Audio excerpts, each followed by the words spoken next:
Well, after talking about the first 5 films of the Harry Potter film series, it's now time to talk about the film where dark secrets are revealed and Hogwarts is no longer safe. So, without further ado, Accio, Darth Vader. Yo, dudes, the Empire's pretty chill. Maybe you could, join it or something.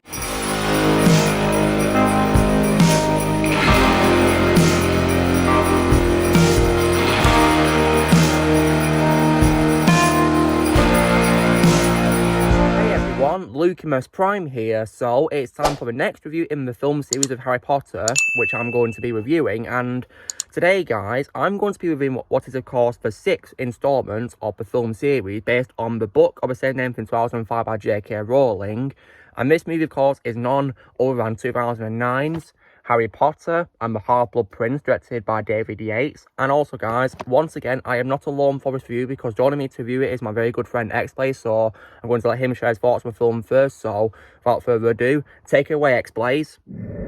Hello there, and thank you, Lucas, for another review. So today we're going to be reviewing one movie which, in my opinion, is, I think, the second movie I saw when I was a kid. Harry Potter and the Half-Blood Prince. So, let's start with the thrills. As I said in my Order of the Phoenix video, the CGI is insane, yet again. And yeah, and also Dumbledore, you get to see more of him. And that's the best start. He's actually really good in this movie. And yeah, that was on the thrills. I mean, everything about this movie is good, apart from these 2 cons which I have.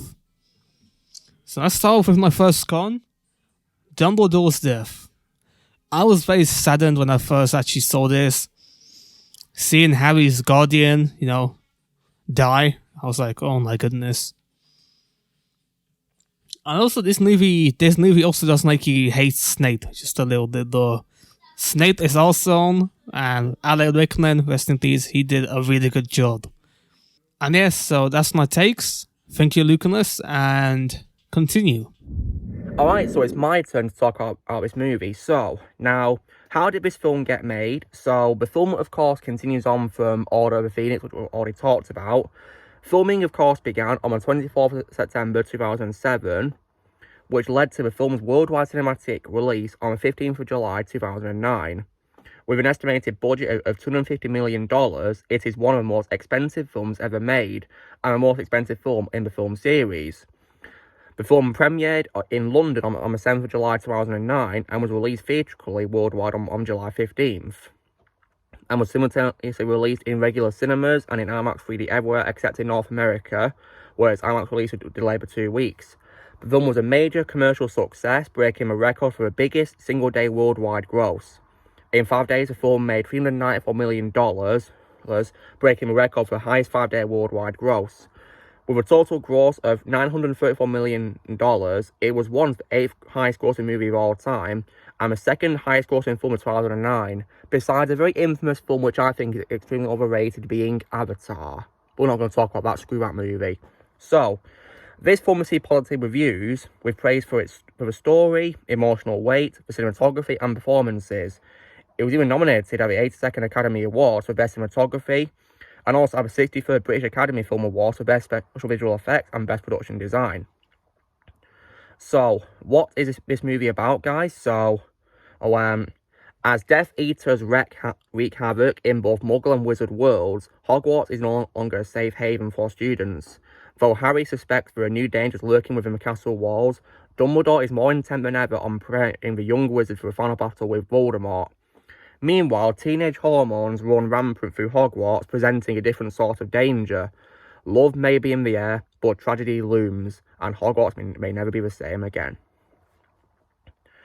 So, now when it comes to what I think of this film, guys, so I, of course, first watched this movie a long time ago when I was young. Before I was getting ready to watch both Death Hallows movies at the cinema, I watched this film, of course, and I gotta say that, unfortunately, I regard it as one of the weaker films in the series, and it's probably, in my opinion, the second weakest behind my least favourite, which is going to be a film I'm reviewing after this, so yeah. But it does have its good parts, though, I will say, thankfully, so I don't think the film is terrible, because like I said, guys, in my opinion, none of the films in the series are terrible by any means. I just think there's some which are weaker, in my opinion. So, when it comes to what I think is good about a movie, so once again, the film has a really great cast of actors as always. So, Daniel Radcliffe once again plays Harry brilliantly in this movie. He was perfectly cast for a role, and this film definitely shows it. He once again gives a great performance as a character, and I know that he didn't really like the movie, but I can definitely understand that. But nonetheless, he still played Harry really well. Rupert Grint was also great as always as Ron Weasley in this movie, Harry's best friend, of course, yeah. And Emma Watson was also once again amazing as Hermione Granger. You know, those three were perfectly cast. I also as well definitely love the addition as well of course, Sir Michael Gambon as the head of Hogwarts, Albus Dumbledore. I love how this film gave Dumbledore a really big role in the story. I definitely love that as well. And I also as well definitely loved as well how this film also, of course, brings back Professor Snape, my favourite character in the franchise, played once again by the legendary Alan Rickman, may he rest in peace. And I love how this film gave him a big role. I definitely love that because in the last few films, he of course had a supporting role, whereas in this movie, he actually played a really big role in the story, a very important role. And I think, you know, when he played his part really well, in my opinion, as always. You know, perfectly cast, as always. Alan Rickman, in my opinion, will never ever be taught to Snape. No one, in my opinion, could play the part better than him. No one, in my opinion. And, of course, he plays a role where he, of course, makes an unbreakable vow, of course, which is to protect Draco Malfoy as he performs the dark deed for Lord Voldemort. So, yeah. Speaking of Malfoy, I like how he also got to play a big role in this film too. Of course, played once again by Tom Felton. Tom Felton, as always, plays him really well in this film, of course, no doubt about it. He played him very well. And also returning is also Dame Maggie Smith as Professor McGonagall as well. She once again played her supporting role very well, in my opinion. She really did. And I do believe that, unfortunately, in this film, she was unfortunately suffering from cancer during production. So, yeah, poor Maggie. But I do have a lot of respect for her for managing to film her scenes despite her illness that she had at the time. So, yeah. But thankfully, I heard that she recovered and she's doing better. So, yeah, I hope she's doing well, yeah. And also as well returning is Robbie Coltrane as Hagrid as well. Hagrid was once again, you know, great as always in this film. I like the scene, of course, in his hut where he and of course, the new teacher, Horace Slughorn, have a drink together. It was definitely very nice to see. And of course, rest in peace, Robbie Coltrane. Yeah. No one, in my opinion, could play Hagrid better than Robbie, yeah. There's no Hagrid without Robbie Coltrane. I liked how he had a couple more scenes in this compared to Order of Phoenix, because in Order of Phoenix, he only had about 2 scenes, whereas in this movie, he thankfully had a couple more, thankfully. So, yeah, definitely like that. And I also as well like how his film also once again brought back Professor Lupin, played by David Thewlis, and also as well, I think also Tonks came back too as well with him, because they're of course in a relationship now as well, which is pretty cool. So, yeah. I was glad to see them come back in this, because Lupin is one of my favourite characters in the franchise. I also as well liked the return as well of course, Julie Walters and Mark Williams as Mr. and Mrs. Weasley. They're definitely great parts of the film, in my opinion, very likeable characters. And I also as well like, of course, return of Bonnie Wright as Ginny Weasley, and yeah. So, I like how she got to play a big role in the story as well in this movie, but there's something that's quite questionable, which I'll get to in the back quarter of this movie, which I'll say. And I also as well, once again, liked the return as well of Helena Bonham Carter as Bellatrix Lestrange as well. Definitely a very terrifying antagonist, and this one definitely shows it. And Helena Bonham Carter was perfectly cast, in my opinion. That's definitely my favourite role of hers, as always. She's a great actress. And this film definitely shows it, which is why it's my favourite role of hers that she's played. And I also as well think, aside from the cast, there's also a new cast as well in this. Who, for example, one that I definitely do love is the addition of Jim Broadbent as Professor Horace Slughorn. He's definitely a very good character, in my opinion. Definitely one of my favourite roles of Jim. Jim's a great actor, and this film was definitely, you know, proof of it, because he played Slughorn really well in this movie. And yeah. Oh, my personal favourite role of his is probably from Hot Fuzz, but I thought he was still great in this film as Horace Slughorn nonetheless. And also as well, I also liked as well the addition as well of Draco's mother, Narcissa, who is of course played by Helen McCrory, may she also rest in peace.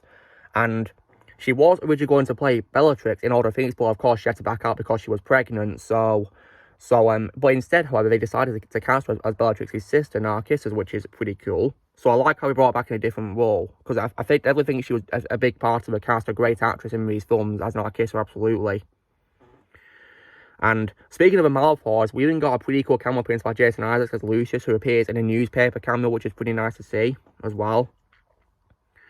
And also as well, other great things about the movie is also, I think the film has great visuals and cinematography as well, which is really good for its time.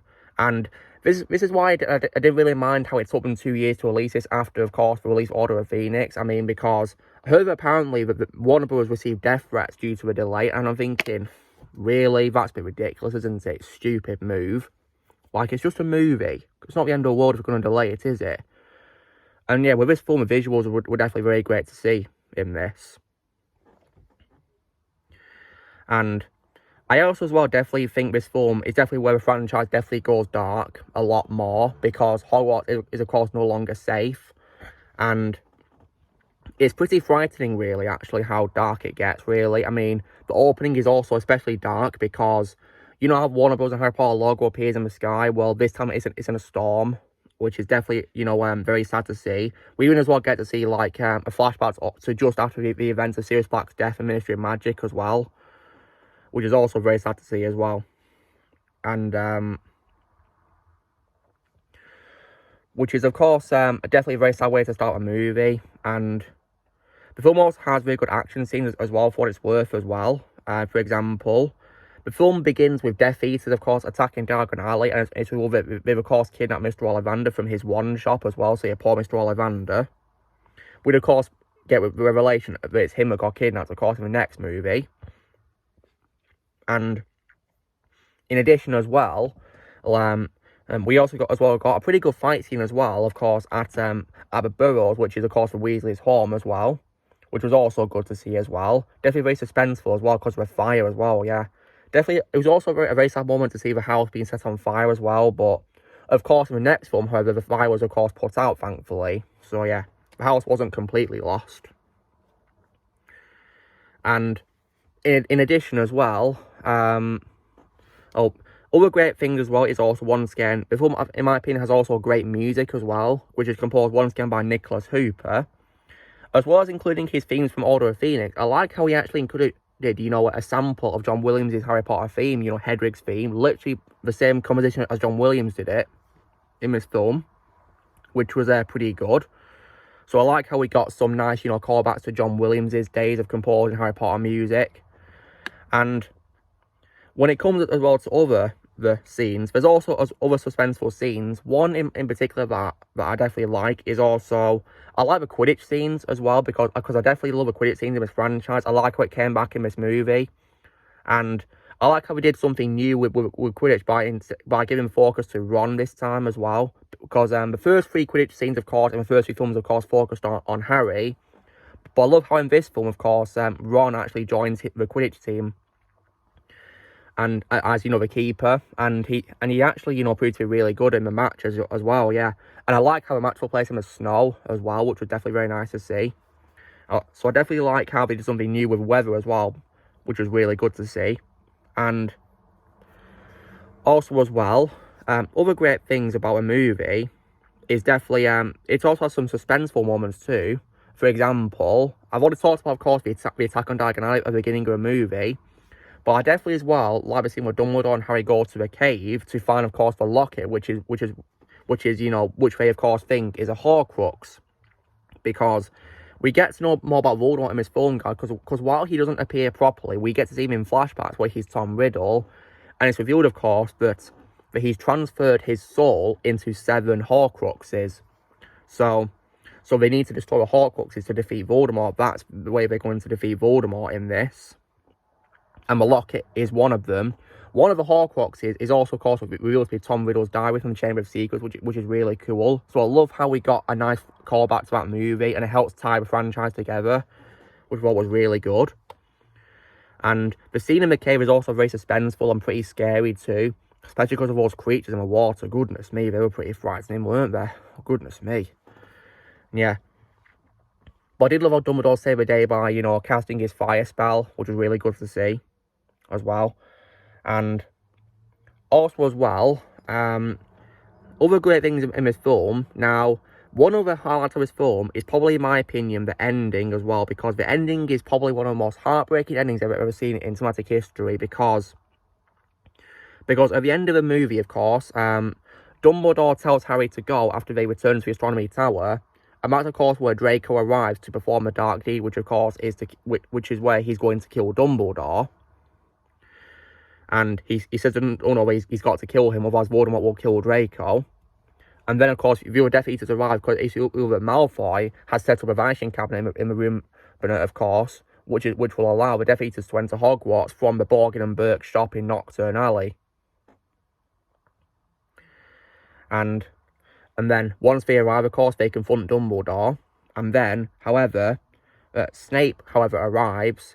And, of course, and he ends up actually killing Dumbledore, which is probably one of the most heartbreaking death scenes I've ever seen. And definitely a shocking moment, because Dumbledore, of course, trusted Severus. And when you watch the next film in the series, especially Death Hallows Part 2, you will, of course, get the whole understanding of why Snape had to kill Dumbledore.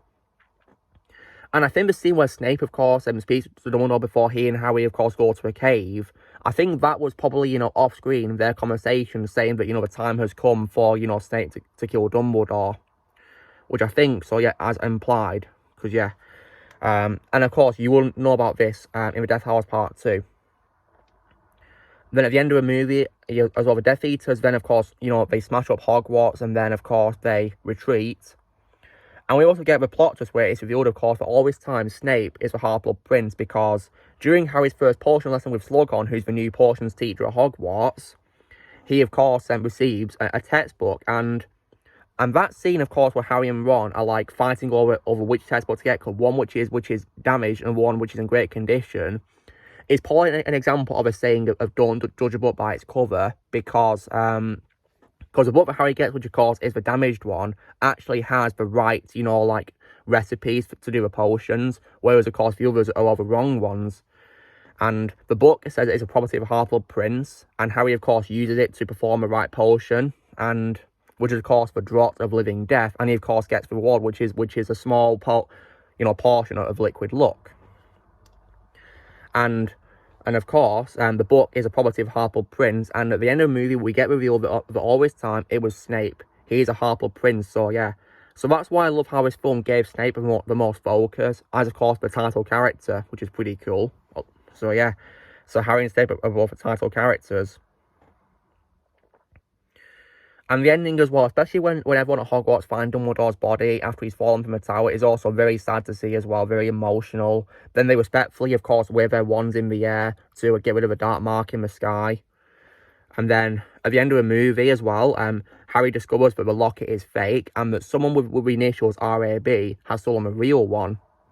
So Harry decides not to return for his final year at Hogwarts the following year, and he instead decides to hunt the Horcrux, which of course sets up the next installment of the franchise. So yeah, it's definitely a very sad ending, really is, beyond all belief. Yeah, wow.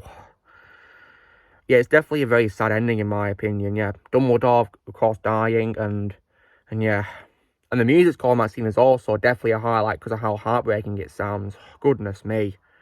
It's a very sad ending. Now, of course, this may not be my favourite Harry Potter movie, because I've already said that in my opinion it's one of the weaker ones in the series. In my opinion, the second weakest behind my least favourite, which of course is the next film in the series. So, when it comes to bad qualities, one thing that I really thought was annoying about this movie is probably the whole romance part of the movie, because I could not care less about it, because the only scenes I liked in this film were the scenes with Harry and Dumbledore and with Snape. And that was it. But the love triangle, I could not stand whatsoever. And I especially did not like Lavender Brown. She, in my opinion, was very annoying. Now, I've got nothing against Jessie Cave, who plays her. I think she played her really well. But Lavender, in my opinion, is very annoying. Yeah, I couldn't stand her in this movie. And I also, did not as well like the whole romance between Harry and Ginny. It came out of nowhere. Did not make sense how all of a sudden they like each other. Like, what? How did this happen? We never saw this before, because in the previous films, of course, Harry had a crush on Cho Chang. He wanted Cho, didn't he? But of course, they broke up when it was revealed in the film that she was the one who of course, revealed where the Order was training to Umbridge. Speaking of Umbridge, though, I did like how we got a pretty hilarious scene in this film where at Fred and George's joke shop in Diagon Alley, they actually had like a wooden toy of Umbridge where she was constantly saying, "I will have order." That was actually pretty funny. Very satisfying because I despise Umbridge. So I do not like how this film just focused too much on the teenage drama and romance. It just got really annoying, really. Like, you have other important parts of the story to tell, but you focus on that. Nah, I can't accept that. Yeah. Thankfully, though, of course, Ron ended up dumping Lavender unintentionally because he was unconscious when he dumped her, because he called out for Hermione when he was in bed at the hospital. So yeah, she had it coming though, because Lavender, in my opinion, is just so annoying. Really, I don't really like her. And yeah, so I feel that the relationships in this film were poorly handled, in my opinion. And I also as well feel that they also made a bit of a mistake with regards to a Muggle world setting, because this film, of course, is supposed to take place in the 90s, like our book does. But the thing is, the opening, of course, featured the Death Eaters destroying the Millennium Bridge in London. And the problem is, that bridge wasn't built until 2000, so yeah, bit of a mistake with the setting right there, of course. And also as well, one thing that I also did not like about this film, aside from the whole romance subplots, is also how the film deviated a lot from the book. Because yeah, right, many of the films, of course, are guilty of this, but this one, in my opinion, does it way too much. So, for example, Harry, of course, looks at Voldemort's past using the pensieve in Dumbledore's office, but the film cuts out a lot of them from the book, and we only see about 2 of them, of course, in the film. One where Dumbledore visits Tom as a child in that special home he was at. I think it was like a mental institution. And then, of course, later on, when of course, Tom, as a Hogwarts student, of course, talks to Professor Slughorn about the Horcruxes. So, they cut out many of the important memories from the book, which was definitely not a really good thing, in my opinion. And also, as well, the film did not focus on the relationships from the book, such as, Bill Weasley and Fleur Delacour, and also Lupin and Tonks, of course, as I talked about earlier. And I also feel that sometimes Ginny was also not like she's in the book, where she's confident, and whereas in this film she's still shy in some places, which is not really her character.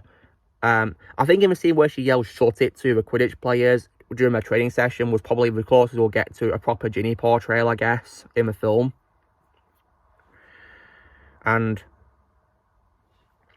also, well, in the book, of course, when Dumbledore, of course, gets killed, Dumbledore, of course, knows what's going to happen, so he freezes Harry and hides him under his invisibility cloak so he doesn't interfere. Whereas in the movie, however, Dumbledore tells Harry to go downstairs, and he watches Dumbledore get killed. Like, doesn't really make sense how Harry didn't try to protect Dumbledore, really. Although I guess, Snape stopped him and signaled Harry he was going to go up himself to stop it. Also, speaking of Dumbledore's death, guys, after Dumbledore, of course, died in the book, however, there's actually a battle between Harry's friends and the Death Eaters, but we didn't get that. All we got was Harry going after Snape, and Snape, of course, easily defeats him. So, yeah. Yeah, it's just really weird, really, how it caught so much, really. And I also feel because of the whole romance thing, there wasn't really much tension at Hogwarts, really, to be honest. Pretty ridiculous, really, how it didn't really focus much on, the return of Voldemort. But it just focused on the romance, and I couldn't care less about it, really, because it was just ridiculous and very annoying, really. Didn't work for me in the slightest, but... However, though, I will say that, despite what bad qualities, the film, in my opinion, is still good, nonetheless. And because of those good qualities I mentioned, and I want to talk about Tom Riddle as well, and I, of course, as well, like the castings of him, especially, of course, Hero finds Tiffin as Tom Riddle when he was a boy, because he's actually the nephew of Ralph Fiennes, who, of course, plays adult Voldemort, which is pretty cool. I did also, though, like Frank Delano as Tom Riddle when he's 16, as well, in the Hogwarts student meeting with Slughorn. But personally, guys, I do like him better in Fear the Walking Dead, to be honest. But he was still good, in my opinion, as Tom, when he plays him as a 16-year-old. So, yeah, that's about pretty much it for the film, guys. Despite the fact that I think it's one of the weaker ones in the series, I still think it's good nonetheless, because of the good things I talked about, Great cast of actors, great visuals, great music and special effects, and many of the suspense and stuff like that, and more darkness in the movie, but nonetheless, because of all my qualities, I unfortunately regard it as my second least favourite in the franchise. So yeah, now, if I was to give a movie a score out of 10, guys, well, I don't remember if I gave it the same score during my franchise ranking back in 2020, but after last night's rewatch, you know, I still think it's still, you know, a good movie, but still, in my opinion, in the second weakest behind, and of course, my least favourite, which of course is Death House Part 1. So if I was to give it a score out of 10, I'll probably give it a very decent score of a 7 out of 10. That's what I'll give it out of 10, because I just think it's, you know, good, but the bad qualities, like the romance and the deviating from the book, yeah, it didn't really work for me, to be honest. Yeah, that kind of annoyed me a little bit. So, but nonetheless, in my opinion, the film is still good. So guys, this is me, of course, doing my review for 2009's Harry Potter and the Half-Blood Prince, based on the book of the same name, with X-Players helping me out once again, so thank you very much, X-Players, for taking part with this movie. It's been really fun, nice one. So you know the drill, guys, be sure to give this video a like, also be sure to comments what you guys think of Harry Potter and Half-Blood Prince. If you've seen it, let me know your thoughts in the comments below. Also, be sure to join Team Prime Press and subscribe in the current future. If you would like to be a member, you can join your presets or you can in the description, and mischief managed.